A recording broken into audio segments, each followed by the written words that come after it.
friends, welcome to Amizhthampoo. இன்றைக்கி நம்ம என்ன வீடியோ பார்க்க போகிறோம்னு பார்த்தீங்கன்னா உகாதி அன்றைக்கி நான் பண்ணியிருந்த லஞ்ச் மெனு ரெசிபீஸ் தான் வந்து நம்ம இன்றைக்கி பார்க்க போகிறோம். இதுக்கு முன்னாடி வீடியோ பார்த்தீங்கன்னா உகாதி செலிப்ரேஷன் vlog வந்து நான் போட்டிருந்தேன். பார்க்காம இருந்தீங்கன்னா கீழே டிஸ்கிரிப்ஷன் பாக்ஸில் லிங்க்கை தரேன், செக் பண்ணி பாருங்கள். நான் அதுலேயே சொல்லியிருப்பேன் என்னென்ன லஞ்ச் வந்து நான் ப்ரிப்பேர் பண்ணியிருந்தேன்னு சொல்லிட்டு. ஸோ அந்த ரெசிபீஸ் தான் இந்த vlogல நம்ம ஃபுல்லாக பார்க்க போகிறோம். ஸோ வீடியோவை ஸ்கிப் பண்ணாமல் ஃபுல்லாக பாருங்கள். அண்ட் இதான் என் சேனலுக்கு முதல் டைம் பார்க்குறீங்கன்னா கண்டிப்பாக சப்ஸ்கிரைப் பண்ணிவிடுங்க. வாங்க இப்போ வீடியோக்குள்ளே போகலாம். ஃபஸ்ட்டு பார்த்தீங்க அப்படின்னா நான் ரைஸ் வந்து ஒரு 2 கப் அளவுக்கு ஊற வச்சுருந்தேன். ஸோ அதை வந்து நம்ம 4 டம்ளர் அளவுக்கு தண்ணி ஊற்றி 3 விசில் விட்டு ரைஸ் வந்து குக் பண்ணிடலாம். ஸோ அது ரைஸ் வந்து குக் ஆகட்டும் ஃபஸ்ட்டு. நெக்ஸ்ட்டு பார்த்தீங்க அப்படின்னா நான் ஒரு 2 மணி நேரத்துக்கு முன்னாடியே 1 கப் அளவுக்கு கடலைப்பருப்பை வந்து ஊற வச்சுருக்கேன். இந்த கடலைப்பருப்பு பார்த்தீங்கன்னா கடலைப்பருப்பு வடை, போளி, அதுக்கப்புறம் பார்த்தீங்கன்னா ரசம், இது எல்லாத்துக்குமே இந்த கடலைப்பருப்பு யூஸ் பண்ண போகிறோம். அதுக்கப்புறம் ஜவ்வரிசியும் ஒரு நல்லா கழுவிட்டு ஒரு 1 மணி நேரம் ஊற வச்சுருந்தேன். ஸோ ஜவ்வரிசி பாயசத்துக்காக மீதி கொஞ்சம் புளி வந்து ஊற வச்சுருக்கேன். இப்போ பருப்பு போலிக்கு பார்த்தீங்க அப்படின்னா மாவு பிசைஞ்சு வச்சிடலாம். நான் வந்து கோதுமை மாவு தான் யூஸ் பண்ணுறேன். ஒரு 1/2 கப் அளவுக்கு கோதுமை மாவு எடுத்திருக்கேன். யூஸ்வலாக மைதா மாவு தான் யூஸ் பண்ணுவாங்க. நான் வந்து எப்பவும் மைதா யூஸ் பண்ணுறதில்ல. அதனால நான் கோதுமை மாவு வந்து 1/2 கப்பும் கொஞ்சமாக ஒரு 1/2 ஸ்பூன் அளவுக்கு மஞ்சள் தூளும் கொஞ்சமாக வந்து உப்பும் சேர்த்து நல்லா மிக்ஸ் பண்ணி கொடுத்துட்டு எந்த அளவுக்கு நல்லா சாஃப்டாக பிசைறீங்களோ அந்தளவுக்கு நம்மளோட போலி பார்த்தீங்க அப்படின்னா நல்லா சாஃப்டாக கிடைக்கும். எவ்வளோ நேரம் ஆனாலும் கழித்து சாப்பிட்டாலுமே நல்லா அந்த சாஃப்ட்னஸ் இருக்கும் நமக்கு. ஸோ இதை வந்து நல்லா கொஞ்சம் கொஞ்சமாக தண்ணி சேர்த்து நம்ம சப்பாத்திக்கு பிசைவோம் இல்லையா, நீங்கள் அதை விடவே நல்லா லூஸாக வந்து பிசைஞ்சுக்கோங்க, நல்லா சாஃப்டாக. நான் இதில் பார்த்தீங்க அப்படின்னா ரொம்ப சிம்பிளாக குயிக்காக பண்ணக்கூடிய ஒரு பருப்பு போலி ரெசிபி தான் இதில் வந்து நான் ஷேர் பண்ணியிருக்கேன். இப்போ எல்லாமே ஒன்று சேர்ந்து வந்ததுக்கப்புறம் பார்த்தீங்கன்னா நான் ஒரு ஸ்பூன் அளவுக்கு நெய் சேர்த்துருக்கேன். நெய் சேர்த்துட்டு நல்லா மிக்ஸ் பண்ணி கொடுங்க. இது ரொம்ப வந்து மாவு வந்து கொஞ்சம் தண்ணி அதிகமாக போன மாதிரி இருக்குது பிசு பிசுன்னு. அதனால் நான் லைட்டாக வந்து 2 ஸ்பூன் அளவுக்கு கோதுமை மாவு சேர்த்துட்டு திரும்ப ஒரு ஸ்பூன் அளவுக்கு நெய் சேர்த்து இது வந்து நல்லா பிசைஞ்சு விட்டுருங்க. நல்லா ஒரு 5லேருந்து 6 நிமிஷம் நல்லா பிசைஞ்சிங்க அப்படின்னா நல்லா சாஃப்டாக வந்துடும். பிசைஞ்சதுக்கப்புறமா கொஞ்சமாக நெய் தடவி இதை அப்படியே ஒரு மணி நேரம் 2 மணி நேரம் அப்படியே வச்சுட்டிங்கன்னா நல்லா சாஃப்டாகிடும். நெக்ஸ்ட்டு பாசிப்பருப்பு பார்த்திங்கன்னா ஒரு 1/2 கப் அளவுக்கு ஊற வச்சுருக்கேன் பாசிப்பருப்பு குழம்பு பண்ணுறதுக்காக.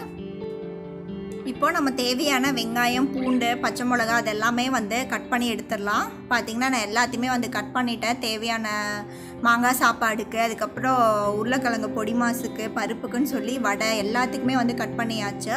உருளைக்கிழங்கு பொடி மாசுக்கும் பார்த்திங்க அப்படின்னா ஒரு 4 மீடியம் சைஸ் உருளைக்கிழங்கு தோல் சீவிட்டு ஒரு 2 விசில் விட்டு அதையும் எடுத்துட்டேன். இப்போ அதே குக்கரில் பார்த்தீங்க அப்படின்னா பருப்பு போலி பண்ணுறதுக்காக நான் 1 கப் அளவுக்கு கடலைப்பருப்பு ஊற வச்சுருந்தேன் இல்லையா, ஒரு பாதி அளவுக்கு வந்து கடலைப்பருப்பை நான் குக்கரில் வந்து சேர்த்துக்கிறேன். இதில் நம்ம தேவையான அளவுக்கு தண்ணி ஊற்றிட்டு இதை வந்து ஒரு 4-5 விசில் விட்டு நல்லா வந்து மசிய வேக வச்சு எடுத்துக்கலாம். மீதி கடலைப்பருப்பு பார்த்திங்கன்னா நான் வடை பண்ணுறதுக்காக அதை அப்படியே வச்சுட்டேன். ஸோ கடலைப்பருப்பையும் நல்லா வந்து வேக வச்சு ப்ரெஷர்லாம் அடங்கினதுக்கப்புறமா நம்ம வந்து பருப்பு போலி அதுக்கப்புறம் வந்து அந்த தண்ணியை வச்சு எப்படி ரசம் பண்ணுறது அப்படிங்கிறதையும் நம்ம பார்க்கலாம். உருளைக்கிழங்கு பொடி மாஸ் பண்ணுறதுக்காக பார்த்தீங்கன்னா கடாயை வச்சு 2 ஸ்பூன் எண்ணெய் ஊற்றிருக்கேன். சூடானதுமே ஒரு 1/2 ஸ்பூன் அளவுக்கு கடுகு சேர்த்து பொரிச்சுக்கோங்க. கடுகு நல்லா பொரிஞ்சதுக்கப்புறம் பார்த்தீங்கன்னா அதில் கடலைப்பருப்பு, உளுந்தப்பருப்பு வந்து சேர்த்துக்கலாம். அது வந்து கொஞ்சம் பொரிஞ்சதுக்கப்புறமா நம்ம கட் பண்ணி வச்சுருக்க பச்சை மிளகா சேர்த்துக்கலாம் காரத்துக்கு. நான் பார்த்திங்கன்னா ஒரு பெரிய பச்சை மிளகாவாக இருக்கனால ஒரு 1.5 பச்சை மிளகா சேர்த்துருக்கேன். அதுக்கப்புறம் ஒரு பெரிய வெங்காயம் வந்து கொஞ்சம் பொடியாக கட் பண்ணது சேர்த்துருக்கேன். சேர்த்துட்டு நல்லா வந்து வதக்கி விடுங்க. வெங்காயம் இதெல்லாமே நல்லா வதங்கட்டும். கொஞ்சமாக கருவேப்பிலையும் சேர்த்துக்கலாம். இதெல்லாமே நல்லா வதங்கட்டும். இது கூடவே பார்த்திங்கன்னா ஒரு 1/2 ஸ்பூன் அளவுக்கு மஞ்சள் தூள் வந்து சேர்த்துருக்கேன். அதையும் சேர்த்து நல்லா வதக்கி விடுங்க. இப்போ வெங்காயம் இது எல்லாமே நல்லா வதங்கிடுச்சு. நம்ம வேக வச்சுருக்க உருளைக்கிழங்கை வந்து சேர்த்துக்கலாம். சேர்த்துட்டு உருளைக்கிழங்கை இந்த மாதிரி கரண்டி வச்சே வந்து மசிச்சு விட்டுக்கோங்க. ரொம்ப கொலன்னு மசிக்க வேண்டாம். கொஞ்சம் வந்து கட்டி கட்டியாக அங்கங்கே இருக்கிற மாதிரி மசிச்சுக்கோங்க. அப்போ தான் வந்து பொடிமாக சாப்பிடும் போது நல்லாயிருக்கும் டேஸ்ட்டு. இப்போ பார்த்திங்கன்னா எல்லாமே நல்லா மிக்ஸ் பண்ணியாச்சு. நான் வேக வைக்கும் போது கொஞ்சம் உப்பு போட்டு தான் வேக வச்சுருந்தேன். ஸோ டேஸ்ட் பண்ணி பார்த்துட்டு உப்பு எவ்வளோ வேணுமோ நீங்கள் அதுக்கேற்ற மாதிரி அட்ஜஸ்ட் பண்ணிக்கோங்க. ஸோ உப்பும் சேர்த்துட்டு நல்லா மிக்ஸ் பண்ணி கொடுத்துருங்க. அவ்வளோதான், நம்மளோட உருளைக்கிழங்கு பொடி மாஸ் வந்து ரெடி ஆகிடுச்சு. ஃபைனலாக பார்த்தீங்க அப்படின்னா நான் அடுப்பை ஆஃப் பண்ணிட்டேன். ஆஃப் பண்ணதுக்கப்புறமா ஒரு 3 ஸ்பூன் அளவுக்கு தேங்காய் துருவல் வந்து சேர்த்துருக்கேன். நீங்கள் தேங்காய் துருவல் நிறையா பிடிக்கிறேன், இன்னும் கொஞ்சம் கூட நீங்கள் சேர்த்துக்கோங்க. அவ்வளோதான், ரெடி ஆகிடுச்சு. இப்போ வேற ஒரு பவுலுக்கு வந்து மாற்றிடலாம்.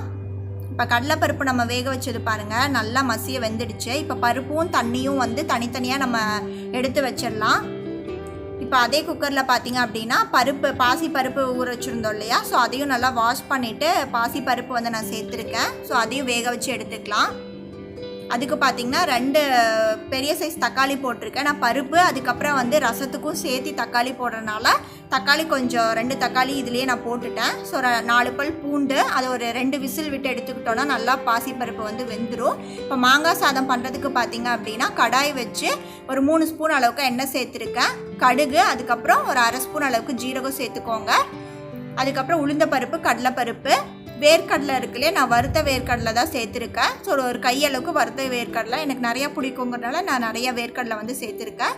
ஒரு பெரிய சைஸ் வெங்காயம், 2 பச்சை மிளகா, கொஞ்சம் கருவேப்பிலை, எல்லாமே வதங்கிறதுக்கு கொஞ்சமாக உப்பு சேர்த்துருக்கேன். ஒரு அரை ஸ்பூன் அளவுக்கு மஞ்சள் தூள். ஸோ இது எல்லாத்தையுமே சேர்த்திட்டு நல்லா வந்து வதக்கி விடுங்க. எல்லாம் நல்லா வதங்கட்டும். இப்போ வெங்காயம் நல்லா வதங்கினதுக்கப்புறமா மாங்காவை நம்ம துருவி வச்சுருக்கோம், தோலெல்லாம் சீவிட்டு. ஸோ அதை வந்து சேர்த்துக்கலாம். இந்த மாங்காய் பார்த்திங்க அப்படின்னா ஒரு 3/4 வாசி இருக்கும் ஒரு மாங்காய், ஒரு மீடியம் சைஸ் மாங்காய். ஸோ அந்தளவுக்கு நான் மாங்காய் வந்து தோல் சீவிட்டு துருவி சேர்த்துருக்கேன். இதை வந்து எண்ணெயில் ஒரு 2 நிமிஷம் அளவுக்கு நல்லா வதக்கி கொடுங்க. ஒன்றா நல்லா வந்து மிக்ஸ் ஆகி வரட்டும். இப்போ எல்லாமே நல்லா வதங்கிடுச்சு. நான் ரைஸ் வந்து குக் பண்ணியிருந்தேன் இல்லையா, ஸோ அதுக்கு மாங்காய் சாதத்துக்கு அளவாக நான் தட்டில் கொஞ்சம் எடுத்து நல்லா ஆற வச்சுட்டேன். ஸோ நல்லா உதிரியாக ரைஸ் வந்திருக்கு. மீதி எல்லாமே ஹாட் பேக்குக்கு வந்து மாற்றிட்டேன். இப்போ இதில் ரைஸ் சேர்த்துட்டு நம்ம தேவையான அளவுக்கு உப்பு சேர்த்துக்கலாம். மிக்ஸ் பண்ணும் போதே உப்பு எவ்வளோ வேணுமோ அந்த அளவுக்கு சேர்த்துட்டு நம்ம நல்லா வந்து மிக்ஸ் பண்ணி கொடுத்துட்டோம் அப்படின்னா நம்மளோட மாங்காய் சாதமும் வந்து ரெடி ஆகிடும். அவ்வளோதான். ஃபைனலாக வந்து கொஞ்சமாக கட் பண்ணி வச்சுருக்க கொத்தமல்லி இலையும் சேர்த்திருக்கேன். அதையும் சேர்த்துட்டு நல்லா மிக்ஸ் பண்ணி கொடுத்துருங்க. நம்மளோட மாங்காய் சாதமும் ரெடி ஆகிடுச்சு. இதையும் வந்து வேற ஒரு பவுலுக்கு வந்து சர்விங் பவுலுக்கு மாற்றிடலாம். நெக்ஸ்ட்டு பாசி பருப்பு பாருங்கள், நல்லா வெந்துடுச்சு. ஸோ இதில் வந்து ரசத்துக்கு மட்டும் தனியாக நான் இதிலேருந்து தக்காளி எடுத்து போட்டுடுறேன். மீதி அப்படியே வச்சுட்டு நம்ம நல்லா கடைஞ்சி எடுத்துக்கலாம் பருப்பும் தக்காளியும்.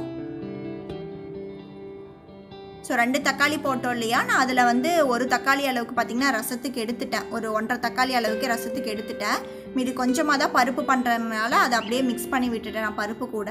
இப்போ பருப்பு தாளிக்கிறதுக்காக அதே குக்கர்லேயே நான் தாளிக்க போகிறேன். ஸோ எண்ணெய் ஊற்றி கடுகு பொரிச்சதுக்கப்புறமா ஜீரகமும் ஒரு 4-5 பல் பூண்டு தட்டி சேர்த்துருக்கேன். 2 பச்சை மிளகா, கொஞ்சம் கருவேப்பிலை, ஒரு அரை பெரிய வெங்காயத்தை கட் பண்ணி சேர்த்துருக்கேன். இதெல்லாமே நல்லா வதங்கட்டும். இப்போ வெங்காயம் பூண்டு எல்லாமே நல்லா குக் ஆனதுக்கு அப்புறமா பார்த்தீங்கன்னா நம்ம பருப்பு வேக வச்சு வச்சுருக்கோம் இல்லையா, அதை வந்து சேர்த்துக்கலாம். சேர்த்துட்டு தேவையான அளவுக்கு தண்ணி சேர்த்துக்கோங்க. ரொம்ப தண்ணியாக இருந்தால் நல்லா இருக்காது. ஸோ அளவாக பார்த்து தண்ணி சேர்த்துக்கோங்க வேணும்னா. அதுக்கப்புறம் ஒரு அரை ஸ்பூன் அளவுக்கு மஞ்சள் தூள், தேவையான அளவுக்கு உப்பு சேர்த்துக்கோங்க. எல்லாத்தையும் கலந்து விட்டுருங்க. இது வந்து ஒரு கொதி வரட்டும். நம்ம பருப்பும் வந்து ரெடி ஆகிடும். இப்போ ஒரு கொதி வந்துருச்சு. ஃபைனலாக கொஞ்சமாக கட் பண்ணி வச்சுருக்க கொத்தமல்லி இலையும் சேர்த்திருக்கேன். அது கூடவே ஒரு ஸ்பூன் அளவுக்கு நெய் சேர்த்துக்கோங்க. சேர்த்துட்டு ஒரு மிக்ஸ் கொடுத்துட்டு அவ்வளோதான். நம்ம இதை ஆஃப் பண்ணிவிட்டு நம்ம பருப்பையும் மாற்றிடலாம். ரசத்துக்கு பார்த்தீங்க அப்படின்னா நம்ம கடலைப்பருப்பு வேக வச்சுருந்தோம் இல்லையா, ஸோ அந்த தண்ணியும் ஒரு 2 ஸ்பூன் அளவுக்கு கடலைப்பருப்பு வேக வச்சதையும் வந்து நல்லா மசிச்சுட்டு இதில் சேர்த்திருக்கேன். அதுக்கப்புறம் நம்ம தக்காளி, தேவையான அளவுக்கு புளி தண்ணியும் இதில் சேர்த்து எல்லாம் கையில் நல்லா வந்து மசிச்சு விட்டுக்கோங்க.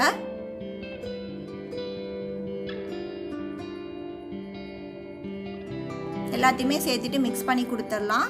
இப்போ ஒரு மிக்ஸி ஜாரில் பார்த்தீங்க அப்படின்னா நான் காரத்துக்கு வரமிளகாவும் சேர்க்குறேன். நீங்கள் இல்லைனா வெறும் மிளகு மட்டும் சேர்த்துக்கோங்க. ஒரு 4-5 பல் பூண்டு, ஒரு ஸ்பூன் அளவுக்கு ஜீரகம், ஒரு 1/4 ஸ்பூன் அளவுக்கு மிளகு சேர்த்துருக்கேன். அது கூடவே ஒரு 1/4 ஸ்பூன் அளவுக்கு மல்லி, இது எல்லாத்தையுமே சேர்த்துட்டு கொரப்பாக அரைச்சிக்கோங்க.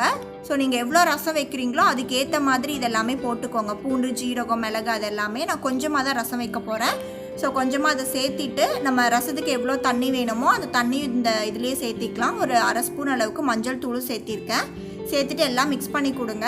இப்போ ரசம் தாளிக்கிறதுக்காக பார்த்தீங்கன்னா கடாய் வச்சு எண்ணெய் ஊற்றிட்டு கடுகு, ஒரு வரமிளகா, கொஞ்சம் கருவேப்பிலை, பெருங்காயத்தூள் இதெல்லாமே வந்து எண்ணெயில் நல்லா பொரிச்சுக்கலாம். நல்லா பொரிச்சதுக்கப்புறமா நம்ம ரசத்துக்கு மிக்ஸ் பண்ணி வச்சுருக்கோம் இல்லையா, அந்த தண்ணி வந்து பருப்பு தண்ணி வந்து சேர்த்திக்கலாம். இப்போ உங்களுக்கு தண்ணி இன்னும் கொஞ்சம் வேணும்னாலும் நீங்கள் தண்ணி வந்து சேர்த்துக்கோங்க. எனக்கு இந்த அளவுக்கே போதும். வந்து கொதி ஸ்டார்ட் ஆகிற டைமில் நான் கட் பண்ணி வச்சுருக்க தண்டோட வந்து கொத்தமல்லி இலை வந்து சேர்த்துக்கோங்க. அப்போ தான் ரசத்துக்கு நல்லாயிருக்கும். இது வந்து அடுப்பை மீடியம் ஹீட்டில் வச்சு நல்லா நுரைச்சி ஒரு கொதி வந்ததுமே அடுப்பை ஆஃப் பண்ணிவிடுங்க. இப்போ பருப்பு போலிக்கும் பாயசத்துக்கும் பார்த்திங்கன்னா நான் வெல்லம் வச்சு தான் பண்ண போகிறேன். ஸோ அதுக்காக பார்த்திங்கன்னா ஒரு பெரிய குண்டு வெல்லம் இருக்கும் இல்லையா, ஸோ அந்த வெல்லத்தை நல்லா கரைச்சி எடுத்துக்கலாம். ஸோ வெல்லத்தை 1-2 வந்து தட்டி சேர்த்துருக்கேன். கொஞ்சமாக தண்ணி சேர்த்துட்டு நல்லா கரைச்சி எடுத்துக்கலாம் இதை. இப்போ வடைக்கு பார்த்திங்கன்னா நம்ம கடலைப்பருப்பை நல்லா அரைச்சிக்கலாம். தண்ணி சுத்தமாக இல்லாமல் நல்லா வடிகட்டிட்டு கடலைப்பருப்பு மட்டும் சேர்த்திட்டு ஒரு 1/4 ஸ்பூன் அளவுக்கு ஜீரகம், 2 பல் பூண்டு, ஒரு சின்ன துண்டு இஞ்சி வேணால் சேர்த்துக்கோங்க. காரத்துக்கு நான் வரமிளகா 1 வந்து சேர்த்துருக்கேன். நீங்கள் வந்து பச்சை மிளகா வேணும்னாலும் கடைசியாக நம்ம வெங்காயம் கட் பண்ணதை சேர்ப்போம் இல்லையா, ஸோ அப்போ அந்த டைமில் சேர்த்துக்கோங்க. நல்லா கொரப்பாக அரைச்சிக்கணும். அங்கங்கே ஒரு சில பருப்பு வந்து முழுசாக இருந்தாலும் பரவாயில்ல, நல்லாயிருக்கும். ஸோ அரைச்சிட்டு அதுக்கு தேவையான அளவுக்கு பெரிய வெங்காயம் பொடி பொடியாக கட் பண்ணது, கொஞ்சம் கருவேப்பிலை, கொஞ்சம் கொத்தமல்லி இலை எல்லாமே கட் பண்ணது வந்து நான் சேர்த்துருக்கேன். நான் வரமிளகா சேர்த்துறதுனால பச்சை மிளகா வந்து சேர்க்கல. நீங்கள் காரத்துக்கு எது வேணுமோ அதை சேர்த்துக்கோங்க. தேவையான அளவுக்கு உப்பு சேர்த்துட்டு நல்லா வந்து மிக்ஸ் பண்ணி கொடுத்துருங்க. இப்போ வடைக்கு பார்த்திங்கன்னா ரெடி ஆகிடுச்சு. இது வந்து குட்டி குட்டி உருண்டையாக நம்ம வந்து உருட்டி வச்சிட்டோம் அப்படின்னா வடையும் சீக்கிரமாக நம்ம வந்து தட்டி போட்டு எடுத்துடலாம். இப்போ வெள்ளைப்பாகும் பார்த்திங்க அப்படின்னா நல்லா கரைஞ்சிருச்சு. ஸோ இதை வடிகட்டி நல்லா ஆற வச்சிடலாம். இது நல்லா ஆறட்டும். அதுக்குள்ளே பார்த்திங்க அப்படின்னா வடை வந்து நம்ம சுட்டு எடுத்துடலாம். அதுக்காக பார்த்திங்கன்னா கடாய் வச்சு எண்ணெய் ஊற்றிருக்கேன். எண்ணெய் சூடாகட்டும். எண்ணெய் சூடானதுமே பார்த்திங்கன்னா இந்த மாதிரி கையை கொஞ்சம் ஈரம் பண்ணிவிட்டு நான் வந்து தின்னாதான் எப்போவுமே தட்டி போடுவேன். அப்போ தான் நல்லா மொறுன்னு சாப்பிட்றதுக்கு ரொம்ப டேஸ்ட்டாக இருக்கும். ஸோ அந்த மாதிரி வடை எல்லாத்தையுமே தட்டி போட்டு 2 சைடும் நல்லா பொறுமையாக அடுப்பை மீடியம் ஹீட்டில் வச்சு பொன்னிறமாக பொரித்து எடுத்துக்கலாம் வடையை. இப்போ பாருங்கள் நல்லா பருப்பு வடை ரெடி ஆகிடுச்சு. ஸோ இதே மாதிரி எல்லா வடையும் நம்ம பொரித்து எடுத்துக்கலாம்.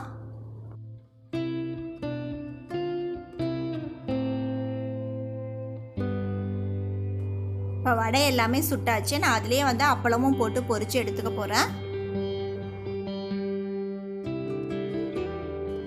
இப்போ பாயாசம் ரெடி பண்ணுறதுக்கு நான் ஒரு பாத்திரம் வச்சு அதில் பார்த்திங்கன்னா ஒரு 3 ஸ்பூன் அளவுக்கு நெய் சேர்த்துக்க போகிறேன். நெய் வந்து சூடானதுமே நம்ம பாயசத்துக்கு எந்தளவுக்கு முந்திரி பருப்பு திராட்சை வேணுமோ போட்டு நம்ம பொரித்து எடுத்து வச்சுக்கலாம். நான் ஒரு கையளவுக்கு பார்த்திங்கன்னா முந்திரி பருப்பு சேர்த்துருக்கேன். ஸோ அது லைட்டாக வந்து பொன்னிறமாகட்டும். இப்போ அது கூடவே பார்த்திங்க அப்படின்னா நான் தேவையான அளவுக்கு உலர் திராட்சையும் சேர்த்துருக்கேன். ஸோ 2த்தையும் வந்து நல்லா பொன்னிறமாக பொரித்து நான் வேறு ஒரு பவுலுக்கு மாற்றிட்டேன். நான் பார்த்திங்கன்னா ஜவ்வரிசி பார்த்திங்க அப்படின்னா ஒயிட் கலரில் ரொம்ப லேஸாக இருக்கும் இல்லையா, ஸோ அந்த ஜவ்வரிசி தான் நான் எடுத்திருக்கேன். நல்லா கழுவிட்டு ஒரு 1/2 மணி நேரம் அளவுக்கு நல்லா ஊற வச்சுட்டு தண்ணி வடிகட்டி தான் வச்சுருந்தேன். ஸோ அந்த ஜவ்வரிசி சேர்த்துட்டு உடனே பார்த்திங்க அப்படின்னா நான் தண்ணியில் தான் இதை வேக வைக்க போகிறேன். நீங்கள் தண்ணி அதுக்கு பதிலாக பாலை கூட சேர்த்து வேக வைக்கலாம். என்கிட்ட அந்தளவுக்கு பால் இல்லாதனால நான் தண்ணியில் தான் வேக வைக்க போகிறேன். நல்லா கண்ணாடி மாதிரி ஆகணும் எல்லா ஜவ்வரிசியும். ஸோ அப்போ தான் வந்து ஜவ்வரிசி வெந்துருச்சுன்னு அர்த்தம். இப்போ பார்த்திங்கன்னா ஜவ்வரிசி எல்லாமே ஒரு 3/4 அளவுக்கு நல்லாவே ஓரளவுக்கு வெந்து வந்துருச்சு. ஸோ இந்த டைமில் பார்த்திங்க அப்படின்னா நல்லா வாசனைக்காக ஒரு 4-5 ஏலக்காவை தட்டி சேர்த்துருக்கேன். அது கூடவே ஒரு 1 கப் அளவுக்கு பால் சேர்த்துருக்கேன். ஸோ நல்லா வந்து மிக்ஸ் பண்ணி கொடுங்க. கைவிடாமல் கலந்துக்கிட்டே இருங்க, இல்லைனா வந்து இது அடி பிடிச்சிரும், ஜவ்வரிசி நல்லா வந்து ஒட்ட ஆரம்பிச்சிரும். ஸோ இன்னொரு 3/4 கப் அளவுக்கு நான் பால் சேர்த்துருக்கேன். ஸோ சேர்த்துட்டு நல்லா மிக்ஸ் பண்ணி கொடுங்க. இது நல்லா வந்து நம்ம இப்போ பால் சேர்த்துருக்கோம் இல்லையா, ஸோ எல்லாமே ஒன்றா மிக்ஸ் ஆகிட்டு நமக்கு நல்லா கொஞ்சம் கெட்டியாகணும், திக்காகணும் பால் எல்லாமே. ஸோ அதுக்கப்புறமா நம்ம வந்து வெள்ளைப்பாகு வந்து சேர்த்துக்கலாம். இப்போ எல்லாமே நல்லா ஒன்று சேர்ந்து வந்திருக்கு. பாலும் ஓரளவுக்கு நல்லாவே திக்காயிருச்சு. இப்போ நம்ம கரைச்சி வச்சுருந்தோம் இல்லையா வெல்லம், ஸோ நமக்கு எந்த அளவுக்கு ஸ்வீட்னஸ் வேணுமோ அந்த அளவுக்கு நம்ம வெள்ளைப்பாகு வந்து சேர்த்துக்கலாம். நீங்கள் டேஸ்ட் பண்ணி பார்த்துட்டு எந்த அளவுக்கு வேணுமோ நீங்கள் சேர்த்துக்கோங்க. ஸோ நல்லா மிக்ஸ் பண்ணி கொடுத்துருங்க. இந்த வெள்ளைப்பாகும் சேர்த்ததுக்கப்புறம் பார்த்தீங்க அப்படின்னா ஒரு நல்லா வந்து கொதிக்கணும். நமக்கு அந்த வெல்லமும் பாயாசம் அந்த ஜவ்வரிசி எல்லாமே ஒன்று சேர்ந்து வரணும். இப்போ இது நல்லா கொதிக்கட்டும். இப்போ போலிக்கு பார்த்தீங்க அப்படின்னா நம்ம வேக வச்சுக்க கடலைப்பருப்பை ஒரு மிக்ஸி ஜாரில் சேர்த்துக்கோங்க. நல்லா மசிய வெந்திருக்கு பருப்பு. இதில் பார்த்தீங்கன்னா வாசனைக்காக ஒரு 4-5 ஏலக்காவை சேர்த்திருக்கேன் தட்டிட்டு. ஸோ இதை பார்த்தீங்கன்னா தண்ணி சேர்க்காமல் நல்லா நைஸாக வந்து அரைச்சி எடுத்துக்கலாம். இந்த மாதிரி அரைச்சிட்டு ஒரு பவுலில் சேர்த்திக்கோங்க. ஸோ இது அப்படியே இருக்கட்டும். இங்கே நம்ம பாயசம் பாருங்கள் எல்லாம் நல்லா ஒன்றா மிக்ஸ் ஆகிட்டு நல்லா திக்காகிடுச்சு. பாயசம் ரெடி ஆகிடுச்சு. ஃபைனலாக நம்ம வறுத்து வச்சுருக்க முந்திரி திராட்சை எல்லாத்தையுமே நம்ம சேர்த்திக்கலாம். இது கூடவே பார்த்திங்கன்னா நான் 1 ஸ்பூன் அளவுக்கு நெய்யும் வந்து சேர்த்துருக்கேன். நீங்கள் இன்னும் கொஞ்சம் நெய் பிடிக்கணும், இன்னும் கொஞ்சம் கூட சேர்த்திக்கோங்க. ஸோ சேர்த்துட்டு எல்லாத்தையுமே நல்லா மிக்ஸ் பண்ணி கொடுத்துருங்க. அவ்வளோதான், நம்மளோட ஜவ்வரிசி பாயசமும் ரெடி ஆகிடுச்சு. சிம்பிளான பருப்பு போலி பார்க்கலாம் இப்போ எப்படி பண்ணுறதுன்னு. நம்ம அரைச்சி வச்சுருந்தோம் இல்லையா, பருப்பில் பார்த்திங்கன்னா அந்த வெள்ளை தண்ணி இருக்குது இல்லையா, ஸோ அதை வந்து நான் சேர்த்தி நல்லா வந்து மிக்ஸ் பண்ணிக்க போகிறேன். ஸோ உங்களுக்கு ஸ்வீட்னஸ் எந்த அளவுக்கு வேணுமோ அந்தளவுக்கு நீங்கள் டேஸ்ட் பண்ணிக்கோங்க. ஸோ நல்லா மிக்ஸ் பண்ணதுக்கப்புறமா இதை வந்து குட்டி குட்டி பால்ஸாக நம்ம வந்து உருட்டி வச்சிடலாம். இப்போ லைட்டாக வந்து கொலன்னு இருக்க மாதிரி உங்களுக்கு தெரியும், பட் அது கொஞ்சம் டைம் ஆகும்போது நல்லா பருப்பு இருக்கும் இல்லையா, ஸோ அந்த மாதிரி ஆகிடும், நல்லாயிருக்கும். அதுக்கப்புறம் இப்போ எல்லாமே வந்து உருண்டை பிடிச்சாச்சு. இப்போ நம்ம போலி வந்து தட்டிடலாம். நான் வந்து இந்த மாதிரி ஒரு பிளாஸ்டிக் கவர் வந்து எடுத்திருக்கேன். நீங்கள் இது இல்லைனா வாழை இலை அந்த மாதிரி கூட யூஸ் பண்ணிக்கலாம். ஸோ நல்லா வந்து நெய் தடவி விட்டுருங்க. நெய் தட்டினதுக்கப்புறமா நம்ம மாவு வந்து பிசைஞ்சு வச்சுருந்தது பாருங்கள் எந்த அளவுக்கு நல்லா சாஃப்டாக இருக்குன்னு. நம்ம போலியுமே அதுக்கேற்ற மாதிரி நல்லா சாஃப்டாக கிடைக்கும். ஸோ நம்ம அந்த பருப்பு உருண்டை எந்த அளவுக்கு எடுத்துருக்கோமோ அதே மாதிரி சைஸில் பார்த்தீங்கன்னா கோதுமை மாவு உருண்டை இருக்கு இல்லையா, ஸோ அதையும் வந்து உருட்டிட்டு இந்த மாதிரி கையிலே லைட்டாக தட்டினீங்கனாவே நல்லா அது வந்து விரிஞ்சு வரும். நமக்கு சென்டரில் நம்ம மாவு வச்சுட்டு இந்த மாதிரி நல்லா உருண்டை பிடிச்சி தட்டி விட்டுருங்க ரவுண்டாக. ஸோ நல்லா மெல்லிசாவே வந்து தட்டிக்கோங்க, அப்போ தான் போலி வந்து சாப்பிடும் போது நல்லாயிருக்கும் டேஸ்ட்டு. ஸோ உங்களுக்கு எந்த அளவுக்கு நல்லா விரிக்க வருதோ கையில் அந்தளவுக்கு நல்லா தின்னாவே விரித்து விட்டுக்கோங்க. இங்கே நான் பார்த்தீங்க அப்படின்னா தவாவும் வந்து சூடு பண்ணிட்டேன். ஸோ சூடானதுமே நெய் தடவிக்கோங்க. நெய் தடவிட்டு நம்ம தட்டி வச்சுருக்க போலி வந்து போட்டு நல்லா 2 சைடுமே நல்லா குக் ஆகணும் நமக்கு. ஸோ நெய் வந்து சேர்த்துக்கோங்க. 2 சைடுமே திருப்பு போட்டு அடுப்பை பார்த்திங்கன்னா மீடியம் ஹீட்லேயே வச்சு பொறுமையாக குக் பண்ணி எடுங்க, அப்போ தான் நல்லாயிருக்கும்.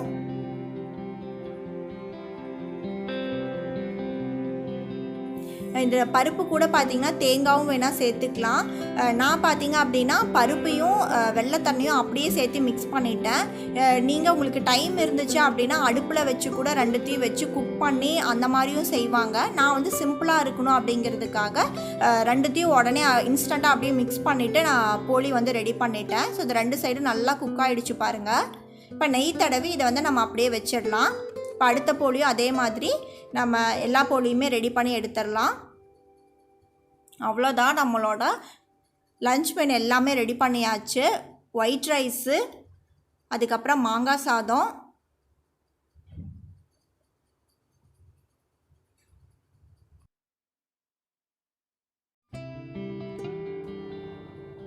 ஜவ்வரிசி பாயாசம்,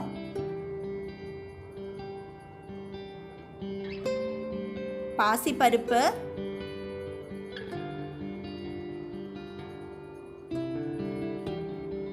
கடலைப்பருப்பு ரசம்,